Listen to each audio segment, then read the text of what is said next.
Students, welcome you all. बच्चों, आज हम पढ़ेंगे डीएलएड थर्ड सेमेस्टर में समावेशी शिक्षा। क्या पढ़ेंगे?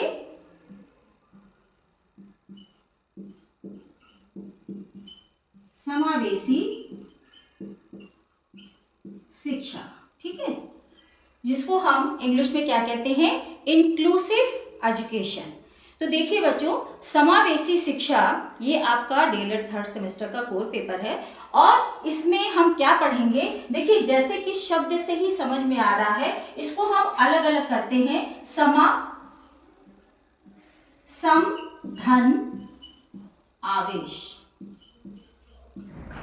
सम, धन, आवेश। सम का मतलब होता है समान रूप से, और आवेश का मतलब क्या होता है?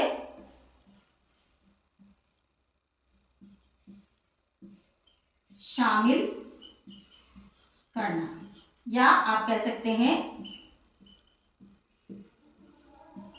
अपने अंदर लेना।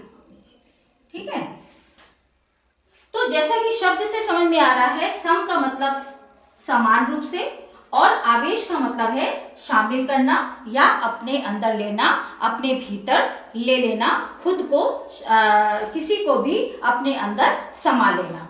अब इसमें ई क्या है बच्चों? तो ई जो है वो संबंध दर्शाने वाली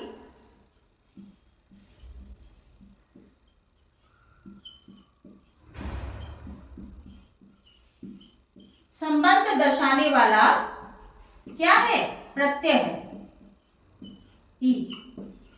जब इसमें हम ई प्रत्यय लगा देते हैं जो कि संबंध दर्शाने वाला है, तो वो हो जाता है समावेशी। तो अगर हम कहें बच्चों कि समावेशी क्या है, तो एक लाइन में हम कह सकते हैं कि जब हम बिना किसी भेदभाव के जब हम समान रूप से किसी को भी अपने अंदर शामिल कर लेते हैं या हम अपने अंदर उसको समाहित कर लेते हैं, वही समावेशी है। क्या है? यहां देख लेते हैं हम। जब बिना किसी भेदभाव के, ठीक है,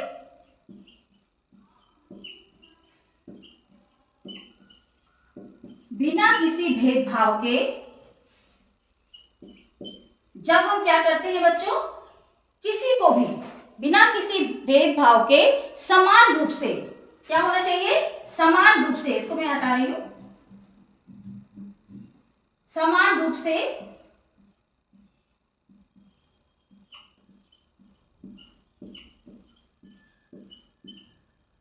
बिना किसी भेदभाव के समान रूप से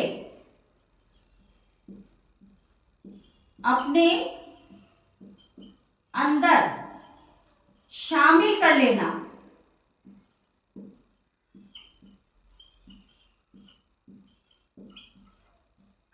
ही क्या है? समावेशी है।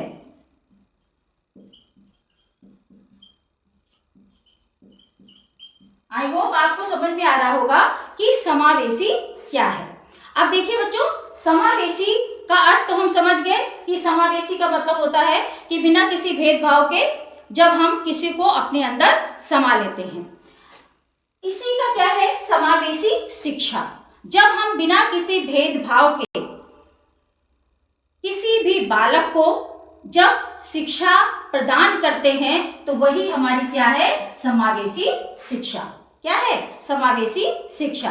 जब हम कोई भी भेदभाव नहीं, चाहे वो किसी भी धर्म का बच्चा हो, किसी भी लिंग का बच्चा हो, किसी भी जाति का बच्चा हो, कहीं की भी भाषा बोलता हो, कोई भी उसमें विकलांगता हो, मतलब चाहे वो सामान्य बालक हो, चाहे वो विशिष्ट बालक हो, विशिष्ट में चाहे वो मानसिक रूप से विशिष्ट हो, चाहे वो शारीरिक रूप से विशिष्ट हो, चाहे वो सामाजिक रूप से विशिष्ट हो, किसी भी तरह का अगर बालक है, तो हम उसको समान रूप से क्या देंगे?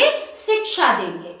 मतलब ये नहीं है कि अगर हम किसी को ग्रेजुएशन करा रहे हैं या ग्रेजुएशन के लिए केवल एक सामान्य बालक ही जिसकी आईक्यू लेवल जो है, बुद्धि लब्धि कितनी है, 70 से 100 है, उसी को हम ग्रेजुएशन कराएंगे और बाकी रेस्ट ऑफ द स्टूडेंट्स को हम ग्रेजुएशन नहीं कराएंगे, ऐसा नहीं है। चाहे वो दृष्टिबाधित बच्चा हो, चाहे वो श्रवण बाधित बच्चा हो, चाहे वो वाक बाधित बच्चा हो, चाहे वो पिछड़ा बच्चा हो, वंचित बच्चा हो, चाहे वो समस्यात्मक बालक हो, कोई भी बालक हो, हमें समान रूप से शिक्षा उसे देनी है। यही क्या है? समावेशी शिक्षा है। मतलब किसी को भी हम ऐसा नहीं है कि उसको अलग कर देंगे कि नहीं आप शिक्षा प्राप्त नहीं कर सकते हैं, आप इस कोर्स को नहीं कर सकते हैं, आप इस कोर्स के लिए नहीं बने हैं। नो, सभी को समान रूप से शिक्षा देना ही समावेशी शिक्षा है। इतना आपको समझ में आया बच्चों? ठीक, अब देखिए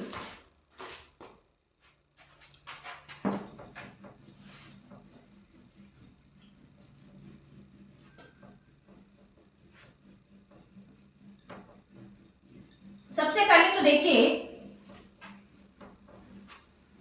कि बालकों का वर्गीकरण करना है। बच्चों का क्या करना है? बालकों का वर्गीकरण।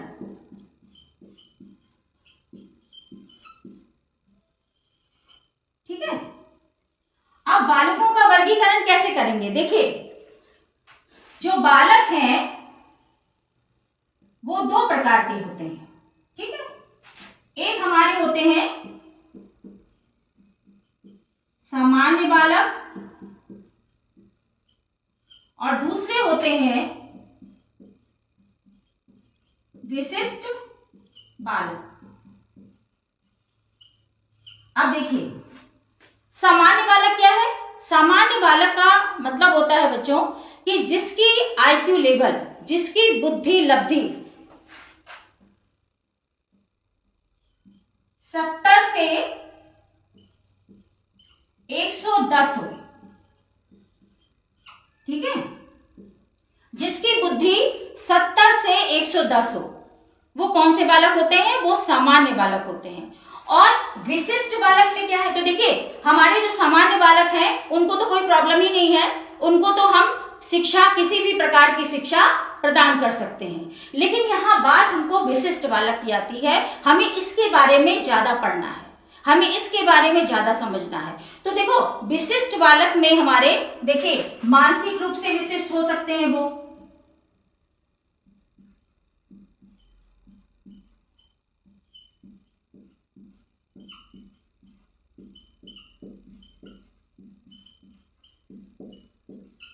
मानसिक रूप से विशिष्ट हो सकते हैं, शारीरिक रूप से हो सकते हैं,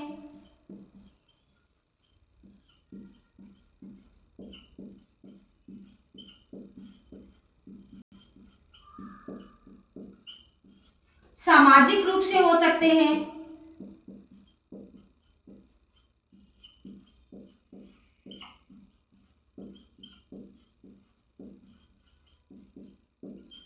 ठीक है। अब देखिए, मानसिक रूप से क्या है?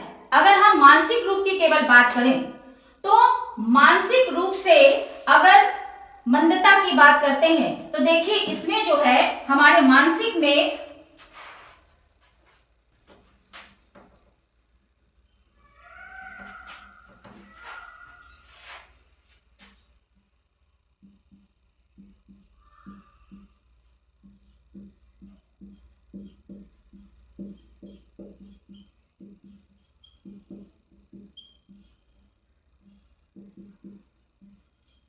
इसमें क्या है? देखिए, इसमें प्रतिभाशाली बालक आ जाते हैं,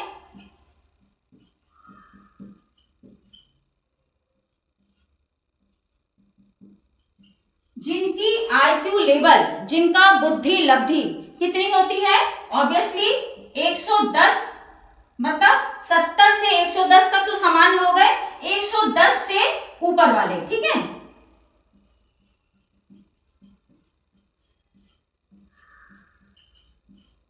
जो 110 से ऊपर बुद्धि लब्धि वाले होते हैं वो हमारे कौन से बच्चे होते हैं? प्रतिभाशाली बालक होते हैं। ये भी विशिष्ट नहीं आते हैं। और दूसरा क्या हो जाएगा, दूसरा हो जाएगा जो हमारे मंद बुद्धि बालक होते हैं, ठीक है।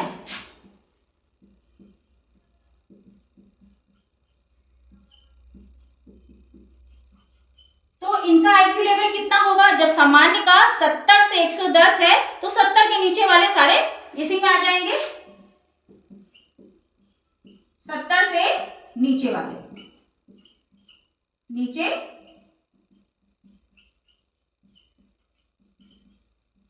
बुद्धि लब्धि वाले, ठीक है। तो ये हमारे प्रतिभाशाली बालक हो गए और मंद बुद्धि बालक हो गए। तो ये तो हो गए बच्चों मानसिक रूप से। अब अगर हम बात करें शारीरिक रूप से,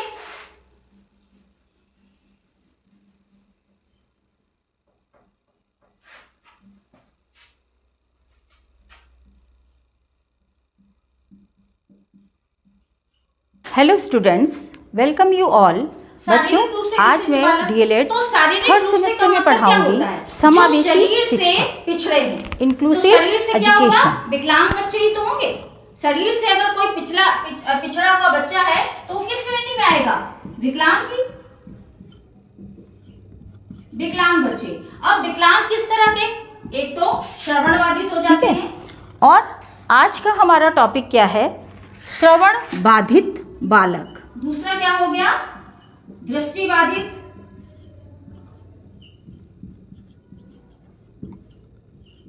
और तीसरा क्या है, वाक बाधित। देखिए यहाँ जो मैंने बालक लिखा है बच्चों, तो